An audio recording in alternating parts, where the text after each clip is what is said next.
আজ আমরা মুসলিমরা নিজের কৃতকর্মের কারণে নিজেই লাঞ্ছিত, অপদস্থ, নিজে অপরজনের কাছে ছোট।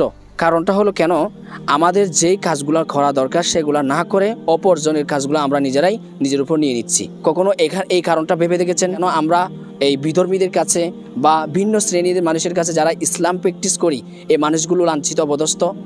কারণটা কি আপনার নাকি তাদের? এটা ভাবা দরকার। যারা জানে না তাদেরকে জানানো দরকার, যারা জানেন না তাদেরকে জানানো দরকার। কিন্তু আমি এটাই করতেছি না। যারা জানি, নামাজে পড়ি, ঠিক টাইমের মসজিদে যাই, কিন্তু তারা আমরা সিন্ডিকেটের মধ্যে পড়ে গেছি। ফিক্সড টাইম নির্দিষ্ট করে নিচ্ছি যে এই টাইমের মধ্যে আমি এই কাজটা করব। দাওয়াতের কোনো ফিক্সড টাইম নেই। সো আমাদের দাওয়াতের ক্ষেত্রে, ইসলামকে অপরজনের পৌঁছানোর ক্ষেত্রে কোনো ফিক্সড টাইম তাইন করা আমাদের কারোর জন্য মঙ্গল নয়। এই কারণে আমরা আজকে যারা ইসলাম প্র্যাকটিস করি, বিশেষ করে তারাই আজকে আমরা লাঞ্ছিত হচ্ছি।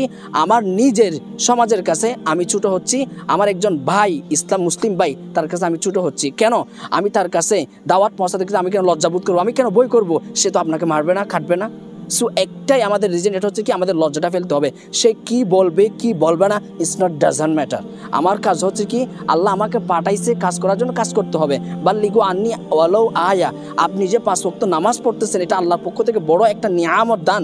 আপনি সেটা অপরজনের মধ্যে, স্পিডটাকে অপরজনের মধ্যে ক্রিয়েট করে দেন, তৈরি করে দেন। এটা হচ্ছে আপনার কাজ। সেটা না করে আপনি করতেছেন কি, না আমি এই আসরের সময় যাব না, আমি আসরের সময় দাওয়াত দেবো, সকালে যাব না। এটা কেমনে কথা? আপনাকে তো সেটা বলে নাই। যেমন উদু ইলা সাবিলি রব্বিক, তোমরা আল্লাহর রাস্তার প্রতি ডাকো। তুমি ডাকো তোমার প্রতিপালকের রাস্তার প্রতি। এখানে বলা হয়েছে ডাকার জন্য। সেটা কোন টাইমে বলে নাই। তুমি আসরের সময় ডাকবা, জোহরের সময় ডাকবা, যখন তখন তুমি মানুষকে দাওয়াত দাও ইসলামের জন্য।